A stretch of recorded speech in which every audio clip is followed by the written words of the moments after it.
मराठमोक्तांच्या पाठीशी उभा राहिला, पण आज मराठवाड्याच्या बाबतीमध्ये तुम्हाला हे म्हणता येतंय का? मराठवाडा, उत्तर महाराष्ट्र, विदर्भातले जे जिल्हे सध्या अतिवृष्टीग्रस्त आहेत त्यांच्याकडे म्हणावी तशी मदत पोहोचते असं चित्र सध्या तरी दिसत नाहीये. तुम्हाला काय दिसतंय जमिनीवर?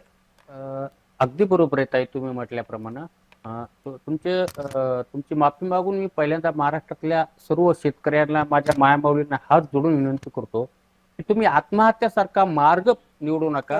कारण आत्महत्या केल्याच्या नंतर तुमचं कुटुंब जे उघड्या पडतो ना, ते अक्षरशः मी अख्ख्या मराठवाड्यात फिरतो, महाराष्ट्रात फिरतो, ते बघतो, डोळ्याला बघवत नाहीये ताई ते.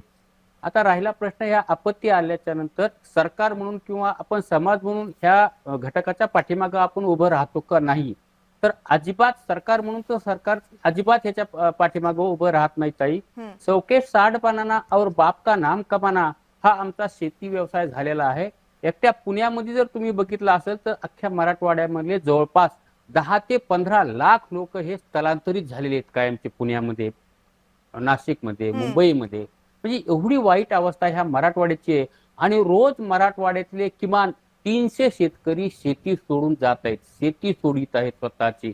आणि अख्ख्या मराठवाड्यामध्ये रोज 10 पुरुष आणि 1 महिला आत्महत्या करते. म्हणजे हा आकडा एवढा भयानक आहे. आणि भविष्यामध्ये जर सरकारनं याच्यावर काही कुठल्याही प्रकारची उपाययोजना नाही केली तर जे माणूस 25,000साठी, जे माणूस 10,000साठी जीव घ्यायला लागलाय, उद्या ह्या माणसानं जर शासकीय यंत्रणेच्या विरोधात लढा उभा केला, याची परिस्थिती भयानक होणार आहे ताई. जो मरता है वो क्या नाही करता म्हटल्याप्रमाणे. लोक कुठे आहेत ज्यांच्यासाठी तो शेतकरी कायम उभा असतो, ज्यांच्यासाठी तो रसद पुरवतो? ती लोक कुठे आहेत? समाज कुठे आहे? सरकार मदत करत नाहीये, याच्याबद्दल सरकारला जाब तरी विचारता येईल, पण या समाजाला जाब कोण विचारणार? एक घटक उभा राहत नाहीये. अगदी बरोबर आहे तुम्ही म्हटल्याप्रमाणे.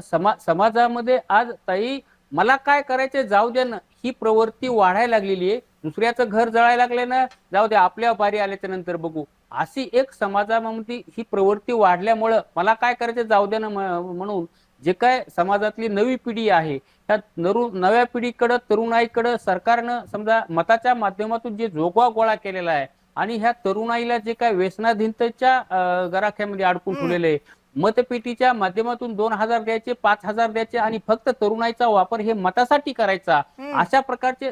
दुसरी गोष्ट, आमच्यासारख्याची सुद्धा मी तुमची माफी मागतो, सगळ्या समाजाची माफी मागतो, महाराष्ट्राची माफी मागतो. आम्ही सुद्धा याच्यामध्ये समाज प्रबोधन करण्यासाठी सामाजिक कार्यकर्ता म्हणून आम्ही सुद्धा या ठिकाणी कमी पडतोय. आता आमची ती चूक म्हणा किंवा आम्हाला ते जमणं म्हणा,